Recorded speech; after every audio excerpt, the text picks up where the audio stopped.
రాజధాని అమరావతి కూడా వైసీపీ ఓటమికి కారణమన్నారు మాజీ మంత్రి జోగి రమేష్. తమ ప్రాంతం వారికి రాజధాని ఇక్కడే ఉండాలని ఉందన్నారు.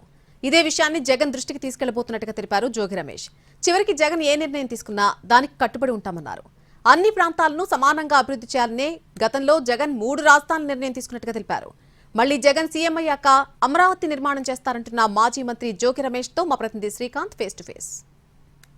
జగన్ ముఖ్యమంత్రి అయిన తర్వాత రాజధానిగా అమరావతిని అభివృద్ధి చేస్తారని మాజీ మంత్రి జోగి రమేష్ చేసిన వ్యాఖ్యలు ప్రస్తుతం చర్చనీయాంశంగా మారాయి. 3 రాజధానుల విషయంలో వైసీపీ స్టాండ్ ఏమన్నా మారిందా అనే అంశం మీద కూడా ప్రస్తుతం చర్చ జరుగుతున్న నేపథ్యంలో ఈ వ్యాఖ్యల మీద మనతో మాట్లాడటానికి మాజీ మంత్రి జోగి రమేష్ ఉన్నారు.